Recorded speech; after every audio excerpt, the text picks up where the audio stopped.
So our today's topic is the mineral nutrition. So what is the meaning of mineral and what is the meaning of nutrition?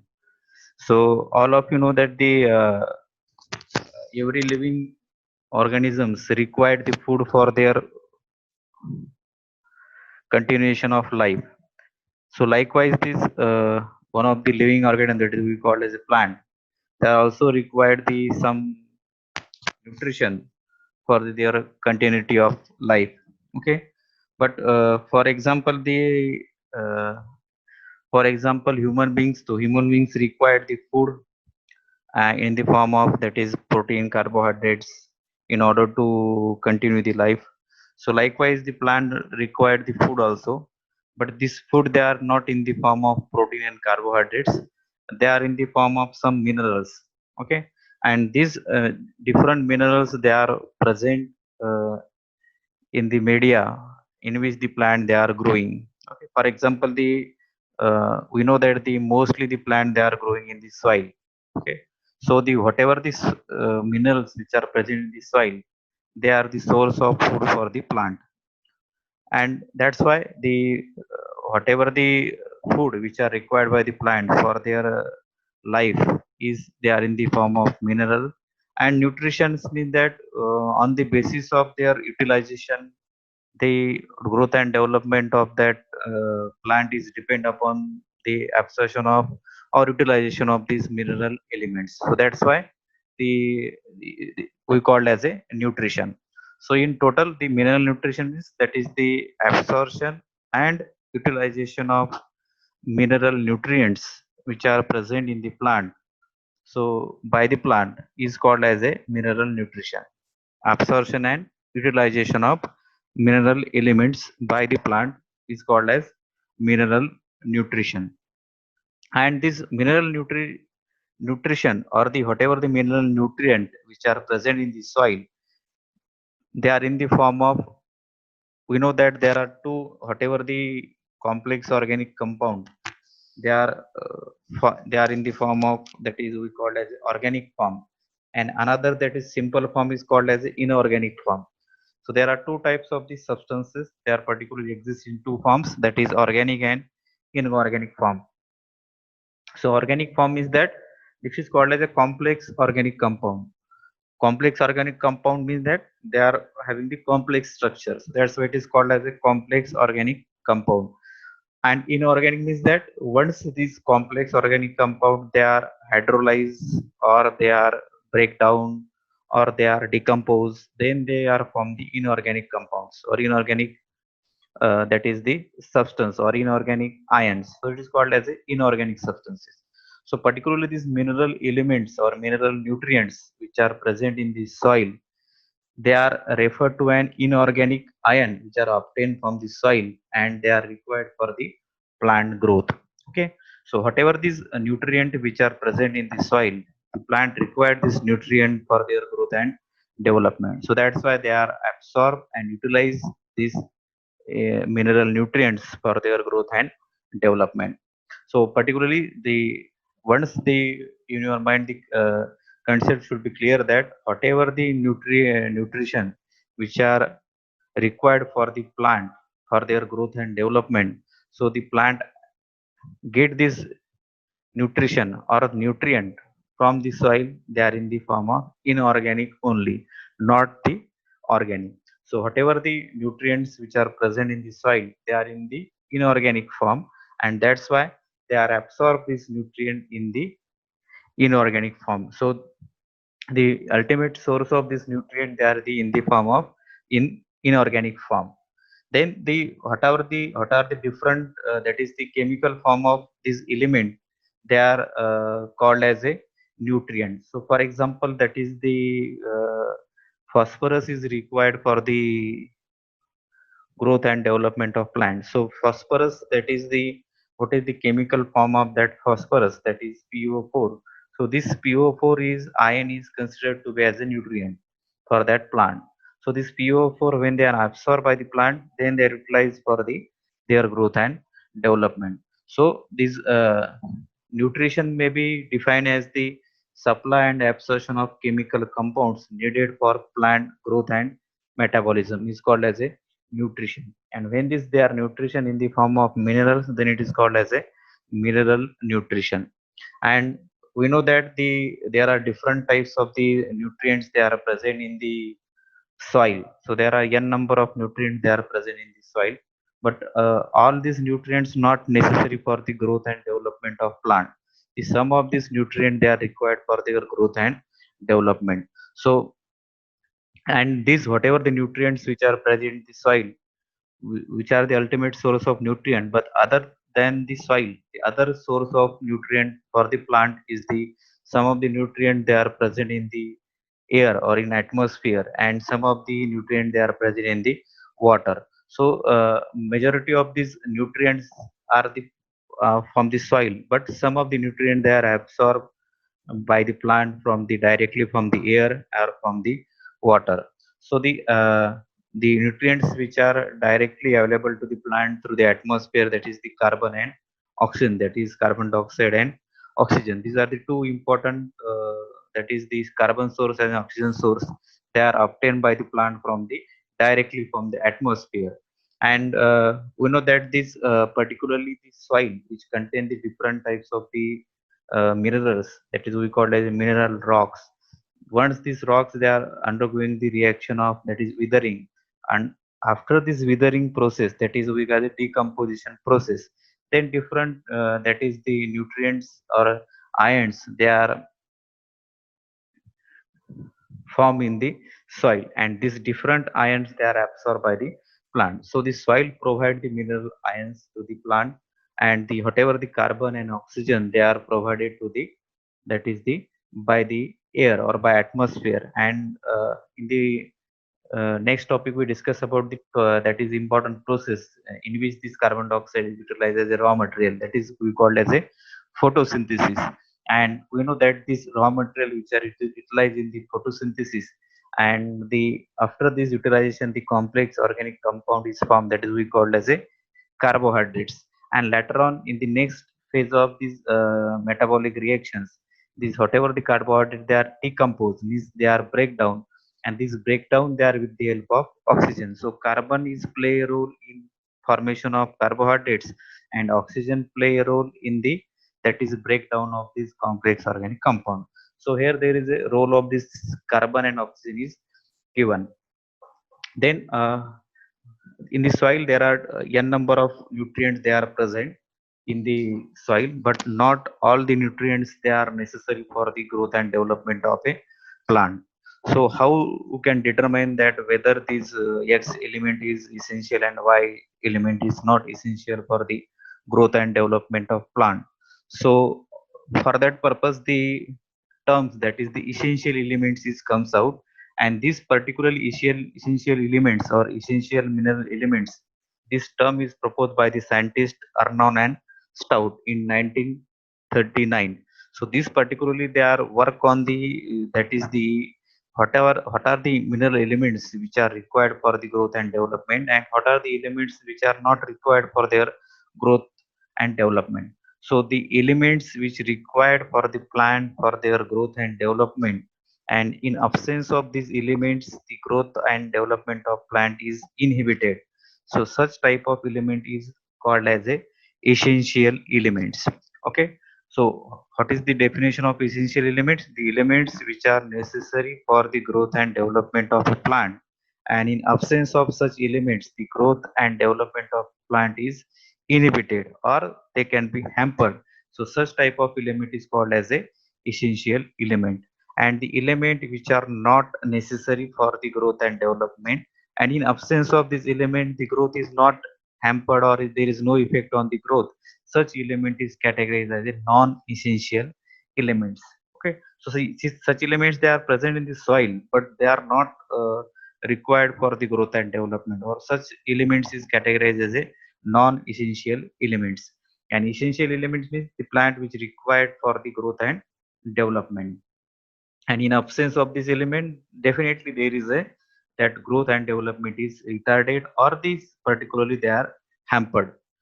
Then particularly this Arnon and Stout they are giving the criteria.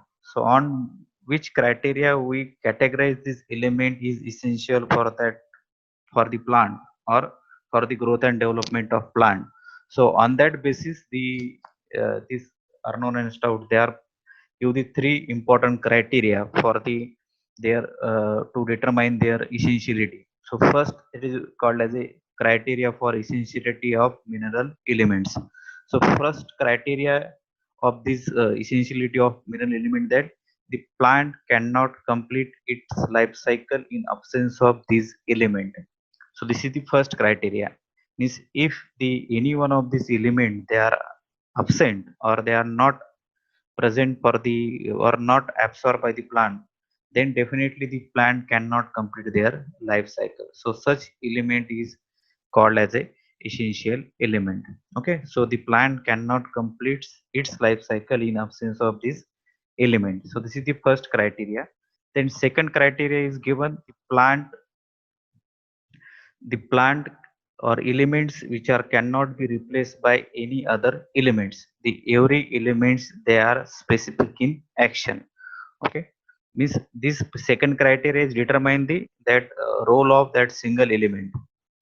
For example, any plant required the nitrogen, and if nitrogen is available to plant and the plant absorb this nitrogen, but if in some cases if nitrogen is not available to such plant, then in such cases if in the place of nitrogen we give the that is phosphorus to plant and to continue the life cycle, then definitely plants stop their growth. Why? Because the role of nitrogen is not replaced by the phosphorus. So that's why the nitrogen action is specific and phosphorus action is specific. So second criteria is that the what is the that is the what is the requirement of one element is not replaced by any other element. So means that the every element should have a specific action, or every element should specific in action. So that's why they are not replaced by any other element. So in order to overcome the deficiency of that particularly nitrogen, then we provide the nitrogen only, not the phosphorus or any other element. And third important criteria, that is the these elements they are directly take parts in the metabolic activities of plant. Okay, so this is the third important criteria. So this once these elements is absorbed by the plant from the soil, so these elements they are directly take part in the metabolic activities. So metabolic activity means that is the photosynthesis, respiration, and transpiration. So this is we called as a metabolic activity. So these three important criteria is very important. That is the first is the plant cannot complete its life cycle. Second, the every element should have a specific in action.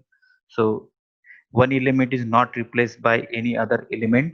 And third, that is the elements that directly take part in the metabolic activities of the plant. So this once these three criteria is fulfilled by any elements, that element is categorized as a essential elements. And particularly these elements is not provided to plant, then there is a deficiency symptoms of such elements they are on the plant. And if these deficiency symptoms continue or we not supply these elements within the time, then definitely that particularly plant they can be metabolism of such plant is affected, and after this some period that plant is permanently die, or there is a permanent death of such plant. So these are very important elements for the growth and development of the plant.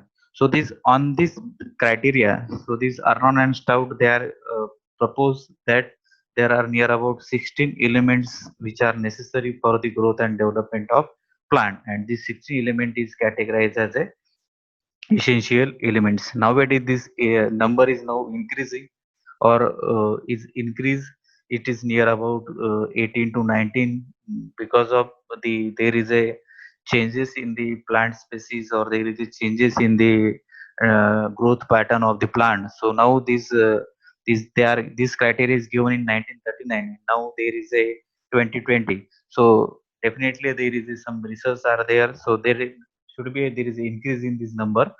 But this when this criteria is given, the 16 elements they are necessary for the growth and development. So and these 16 elements they are called as the essential elements, and other than these 16 is called as the non-essential elements. Then these particularly what are these 16 elements? So these are the carbon, hydrogen, oxygen, nitrogen, phosphorus, potassium, calcium, magnesium, sulfur, zinc, copper, iron, manganese, boron, chlorine, and molybdenum. So these are the 16 elements which are required for the growth and development of a plant. And if any one of these elements they are absent, then definitely there is a deficiency symptoms they are produced on the plant, and then particularly that plant after the some period they may be a lead to die. So these elements are very important. Then afterward, once this we define the essential elements and concept of these essential elements, so now the second part is that whatever the elements we categorize as a essential element, that is the carbon, hydrogen, oxygen, the up to the molybdenum, these 16 elements are essential elements. But later on there is also research on that all these 16 elements they are required for the growth and development, but their quantity of requirement is somewhat different. So all the elements they are not required in same quantity. So on that basis, what is the quantity required for their growth and development? So on that basis, these elements, these essential elements, they are again subdivided into two categories. That is we called as a macro element, and second one is called as a micro elements. So macro sometimes is called as a major element, and micro some is sometimes it is called as a minor elements. So major elements, or that is we call as a macro elements, the nutrients which are required for the growth and development of a plant in larger quantities. Okay, so this requirement of this nutrient they are in large quantity, so that's why it is called as a major elements, or it is called as a macro elements. So what are these major elements? These include the carbon, hydrogen, oxygen, nitrogen, phosphorus, potassium, calcium, magnesium, and sulfur. So these are the called as a macro elements. Macro means that they are required in large quantity. Carbon, hydrogen, oxygen, nitrogen, phosphorus, potassium, calcium, magnesium, and sulfur. So these 9 elements they are categorized as a macro elements, and we know that out of these nine, these carbon, hydrogen, and oxygen, they are directly absorbed by the plant from this atmosphere. So means they are present in atmosphere, so they are not need not to absorb from the soil, they are directly absorbed by the plant through air. And in the last topic we discussed that how they are absorbed by the plant, that is through stomata. That is carbon dioxide is entered through stomata, and oxygen is also entered through stomata. And second, that is the oxygen, hydrogen, the major source of hydrogen is the water. So water is also means the we know that what is the physiological importance of water. So this water, hydrogen, water, hydrogen, oxygen, and carbon, these three are they are directly absorbed from the atmosphere and water. And what are the remaining? That is nitrogen, phosphorus, potassium, soil. So they are element. Then we applied this particularly this form of chemical, or particularly this nutrient in the form of chemical fertilizers, or called as a straight fertilizer, either through soil or through by foliar spraying. Means this nutrient availability is of this nitrogen, phosphorus, potassium, calcium, magnesium, sulfur is from the soil naturally, or if they are not present in the soil, then they are applied artificially from the in the form of chemical fertilizer. Then second category, that is the micro elements. So the nutrients which are required in comparatively very small quantities for the their for the growth and development of plant. They are required in small quantity, but they are essential. If we not provide this smaller quantity, also then also there is a that plant growth is affected. So these are required in very small quantities, but they are essential and is called as a micro element or macro element, or sometimes it is also called as a trace elements.